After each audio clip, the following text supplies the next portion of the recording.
بسم اللہ الرحمن الرحیم۔ السلام علیکم ناظرین، میں ہوں فیاض راجہ اور آپ مجھے دیکھتے اور سنتے ہیں میرے یوٹیوب چینل اور فیس بک پیج کے اوپر۔ ناظرین، پاکستان کے منتخب وزیر اعظم عمران خان اور پاکستان میں جمہوریت اور آئین کے دشمنوں کے درمیان جنگ کے فائنل راؤنڈ کا آغاز ہو چکا ہے۔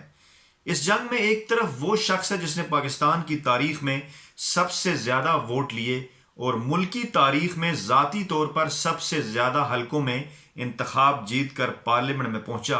اور پاکستان کا منتخب وزیر اعظم بنا۔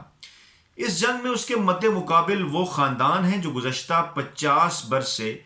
کسی نہ کسی طرح اقتدار سے چمٹے رہے، جمہوری ہو یا غیر جمہوری دور۔ ان خاندانوں نے اس نظام سے ہر طرح کے فائدے اٹھائے اور پاکستان کا چہرہ کرپشن سے داغدار کر دیا۔ ان 5 بڑے خاندانوں میں شامل ہیں بھٹو خاندان، شریف خاندان، مفتی محمود خاندان، ولی خاندان اور اچکزئی خاندان۔ ناظرین، آج میں آپ کے سامنے ان 5 خاندانوں کی سیاسی تاریخ پیش کرنے جا رہا ہوں۔ ناظرین، کتنی دلچسپ بات ہے کہ مولانا فضل الرحمان کے کنٹینر کے اوپر وہ 5 خاندان موجود ہیں، یعنی بھٹو خاندان، شریف خاندان، اچکزئی خاندان، مفتی محمود خاندان اور ولی خان خاندان، کہ جنہوں نے گزشتہ 50 برسوں میں پاکستان کے اندر مختلف صوبوں میں اقتدار کے مزے چکھے۔ اور نہ صرف مختلف صوبوں کے اندر اقتدار کے مزے چکھے، بلکہ ایک وقت ایسا بھی آیا کہ جب میں ان میں سے کچھ خاندان کسی ایک صوبے میں یا مرکز کے اندر تو اقتدار میں تھے، جبکہ دوسرے صوبے کے اندر اقتدار میں تھے اور مرکز کے اندر اپوزیشن کا کردار بھی ادا کرتے رہے۔ 1970 کی اگر دہائی کی بات کی جائے تو ذوالفقار علی بھٹو کی جو حکومت تھی، اس حکومت کے مخالفین میں مولانا فضل الرحمان کے والد مفتی محمود اور اسفند یار ولی کے والد ولی خان اور محمود خان اچکزئی کے والد عبدالصمد خان اچکزئی بھی شامل تھے۔ اور اسی طرح شریف خان اگرچہ اس وقت سیاست میں زیادہ ایکٹیو تو نہیں تھا، لیکن میاں نواز شریف تحریک استقلال کے ان دنوں کو نہیں بھولے ہوں گے جب ان کے والد میاں شریف ان کے لیے تحریک استقلال کے پاس کبھی جا کر، کبھی جمعیت علماء پاکستان کے شاہ احمد نورانی کے پاس جا کر اور کبھی مسلم لیگ کے چودھری ظہور الہی کے پاس جا کر بھٹو خاندان کی مخالفت میں ان کے لیے ٹکٹ مانگا کرتے تھے۔ ناظرین، بھٹو کا جب اقتدار اپنے عروج کے اوپر تھا تو بھٹو نے بلوچستان کے اندر اپنے سیاسی مخالفین یعنی عبدالولی خان خاندان اور محمود خان اچکزئی خاندان کی جو حکومتیں تھیں ان کو ختم کر دیا غیر جمہوری طور کے اوپر۔ بھٹو کے دور کے اندر ہی عبدالولی خان جو کہ اسفند یار ولی کے والد تھے اور محمود خان اچکزئی کے والد عصمت خان اچکزئی کے اوپر بھی صمد خان اچکزئی کے اوپر بھی طرح طرح کے الزامات جو ہیں وہ لگائے گئے۔ مولانا مفتی محمود بھٹو کے خلاف تحریک تھی جو پی این اے، اس کی قیادت کر رہے تھے اور پی این اے کی تحریک کے نتیجے میں ہی ملک کے اندر مارشل لا لگا اور ذوالفقار علی بھٹو کی جو حکومت تھی وہ ختم ہوئی۔ تو ناظرین، ہمارا جو پہلا پوائنٹ ہے وہ یہ ہے کہ انہی 3 یا 4 خاندانوں نے ایک خاندان کے خلاف تحریک چلائی اور اس خاندان کی جو حکومت تھی یعنی بھٹو خاندان کی حکومت، اس کو ختم کیا۔ تاریخ آگے بڑھتی ہے اور جنرل ضیاء کی زیر سایہ پرورش پاتے ہوئے شریف خاندان کا شخص نواز شریف آگے آتا ہے اور 1985 میں وزیر اعلیٰ پنجاب بنتا ہے۔ اور اس کے بعد جب پیپلز پارٹی کی بے نظیر بھٹو یعنی ذوالفقار علی بھٹو کہ بھٹو خاندان کی بیٹی بے نظیر بھٹو جب اقتدار میں آتی ہے تو ان کے خلاف اسٹیبلشمنٹ کے ساتھ مل کر سازشیں کرتا ہے اور ایک نہیں 2 مرتبہ 1988 کے اندر اور 1993 کے اندر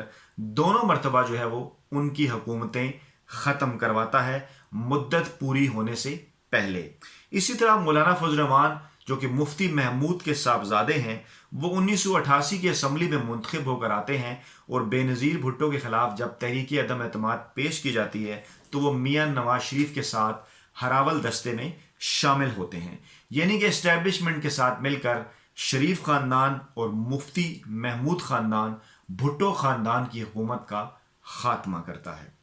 تاریخ اپنے آپ کو دہراتی ہے اور 90 کی دہائی کے اندر جب میاں نواز شریف 1990 میں اور 1997 میں ملک کے وزیر اعظم بنتے ہیں اور دونوں دفعہ مدت پوری نہیں کر پاتے، جن میں اداروں کے ساتھ ان کی لڑائیاں، جیسا کہ ایوان صدر کے ساتھ لڑائی، سپریم کورٹ کے اوپر حملے، عدلیہ کے ججز کے اوپر جو ہے وہ حملے، اور اس کے ساتھ ساتھ جو ہے وہ پاک فوج کے جرنیلوں کے ساتھ ان کی لڑائیاں، اور وہاں پر اپنا بندہ ڈھونڈنے کی کوششوں میں جب ان کی حکومت مشکلات کا شکار ہوتی ہے تو ایک مرتبہ پھر یہی خاندان یعنی بھٹو خاندان اور اس کے ساتھ ساتھ مولانا مفتی محمود کا جو خاندان، فضل الرحمان صاحب اور ولی خان صاحب اور اسی طرح کے جو سارے لوگ ہیں، وہ نہ صرف ان دونوں چیزوں کو ویلکم کرتے ہیں بلکہ 1999 میں تو اس قسم کے بیانات بھی سامنے آتے ہیں کہ پاکستان کی جان جو ہے وہ ایک عامر سے چھوٹ گئی جب نواز شریف کی حکومت کو جنرل مشرف کی جانب سے ختم کیا جاتا ہے۔ ناظرین، یہ تمام تر جو بیانات ہیں یہ ریکارڈ کا حصہ ہیں، چاہے وہ بھٹو خاندان کی محترمہ بے نظیر بھٹو کے حوالے سے ہوں، چاہے وہ مفتی محمود خاندان کے مولانا فضل الرحمان کے حوالے سے ہوں، چاہے وہ ولی خاندان کے اسفند یار ولی کے حوالے سے ہوں، چاہے وہ عبدالصمد خان اچکزئی کے بیٹے محمود خان اچکزئی کے حوالے سے ہوں۔ تاریخ پھر اپنے آپ کو دہراتی ہے۔ مشرف کے اقتدار کے بعد جب 2008 میں پاکستان پیپلز پارٹی کی حکومت بنتی ہے تو پھر جو ہے اس کے خلاف اپوزیشن کے اندر میاں نواز شریف جو ہے وہ کالا کوٹ پہن کر عدالتوں میں جاتے ہیں، اور عدالتوں سے جب یوسف زئی گیلانی کو نااہل قرار دیا جاتا ہے تو میاں صاحب یہ فرماتے ہیں کہ منتخب وزیر اعظم کو نااہل قرار دینا ہی اصل احتساب ہے، اور اس کے اوپر وہ نہ صرف اس کا کریڈٹ لیتے ہیں بلکہ خوشیاں بھی مناتے ہیں کہ یہ حکومت جو ہے وہ ان کے ہاتھوں ختم ہوئی۔ مولانا فضل الرحمان اس دوران حکومتوں کا حصہ رہتے ہیں، اور اسفند یار ولی بھی جو ہے وہ کبھی حکومت اور اپوزیشن کا حصہ رہتے ہیں، اور ان تمام تر معاملات میں پورا اور بھرپور فائدہ اٹھاتے ہیں۔ اور محمود خان اچکزئی نواز شریف کے ساتھ مل کر 2013 کے اندر جب نواز شریف کو سپورٹ کرتے ہیں، اقتدار میں آتے ہیں، اور اس کے بعد پھر پاناما کا کیس آتا ہے، اور اس پاناما کے کیس کے اندر پاکستان پیپلز پارٹی کے وہ تمام تر بیانات آپ کے سامنے موجود ہیں جس میں پاکستان پیپلز پارٹی یہ مطالبہ کرتی نظر آتی ہے کہ میاں نواز شریف جو ہے وہ استعفیٰ دیں۔ تحریک چلتی ہے، اور اس کے بعد پھر پاناما کیس عدالتوں میں جاتا ہے اور فیصلہ آتا ہے، اور میاں صاحب نااہل ہو جاتے ہیں۔ ان کی نااہلی کے حوالے سے خوشیاں بھی منائی جاتی ہیں پاکستان پیپلز پارٹی کی جانب سے اور دیگر سیاسی جماعتوں کی جانب سے، لیکن جب 2018 کے انتخابات کے نتیجے میں منتخب وزیر اعظم عمران خان اپنا اقتدار سنبھالتے ہیں تو ان کے اقتدار سنبھالنے کے بعد یہ جو پانچوں خاندان ہیں یہ ایک ایک کر کے آہستہ ایک پیج کے اوپر آ جاتے ہیں۔ کیوں؟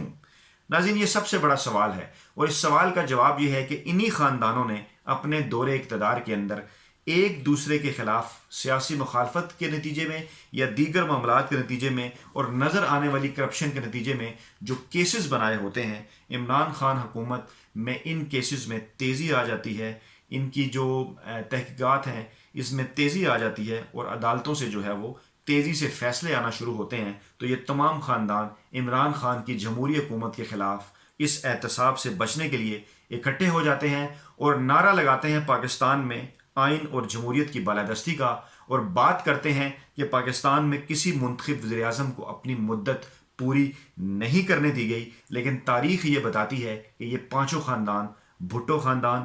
شریف خاندان، مفتی محمود خاندان،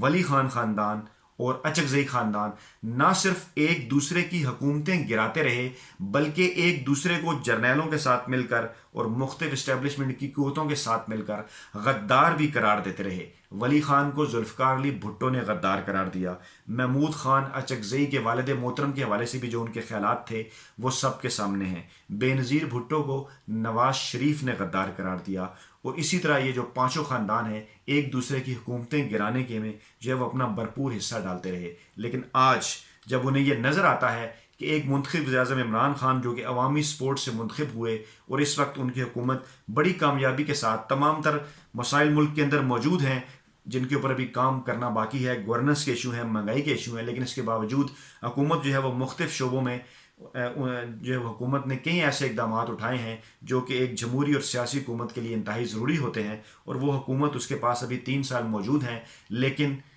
اس حکومت سے جان چھڑانے کے لیے دوسرے لفظوں میں احتساب سے بچنے کے لیے اس کے خلاف ایک تحریک چلائی جاتی ہے اور تحریک کو جمہوریت اور آئین کی بالادستی کا نام دیا جاتا ہے، لیکن دراصل یہ جمہوریت اور آئین کی بالادستی نہیں، یہ صرف اور صرف ان 5 خاندانوں، بھٹو خاندان، شریف خاندان، ولی خاندان،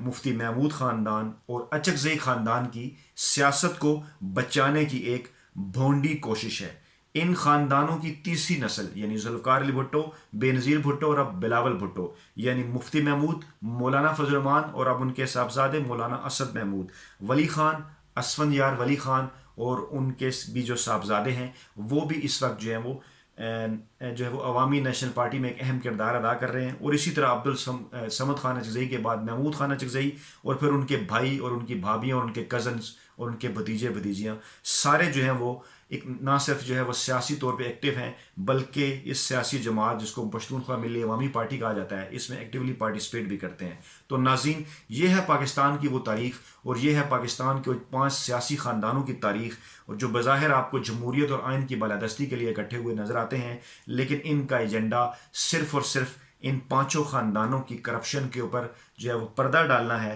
اور کسی نہ کسی طریقے سے پاکستان کا وہ داغدار ماضی جو ہے وہ واپس لانا ہے کہ وہ ماضی واپس آئے اور یہ خاندان جو ہے وہ کسی نہ کسی طریقے سے پھر جو ہے وہ پاکستان میں لوٹ کھسوٹ کا بازار گرم کر سکے۔ ناظرین، یہ تھی آج کی معلوماتی ویڈیو، آپ کے لیے تمام تر معلومات آپ تک پہنچا دی۔ فیصلہ کرنا ہے، کمنٹ کرنا ہے اور کمنٹ کے اندر آپ نے بتانا ہے کہ آپ کو یہ ویڈیو کس طرح سے پسند آئی، کیسی لگی، اور اس کے ساتھ ساتھ یہ بھی بتائیے گا کہ یہ پاکستان کی جو آخری اور حتمی جنگ ہے، پاکستانی عوام کے پاس یہ موقع ہے، آپ کے خیال میں کیوں کر پاکستانی عوام اور عمران خان یہ آخری جنگ جیتے گی۔ اپنا بہت خیال رکھیے گا۔ اللہ حافظ۔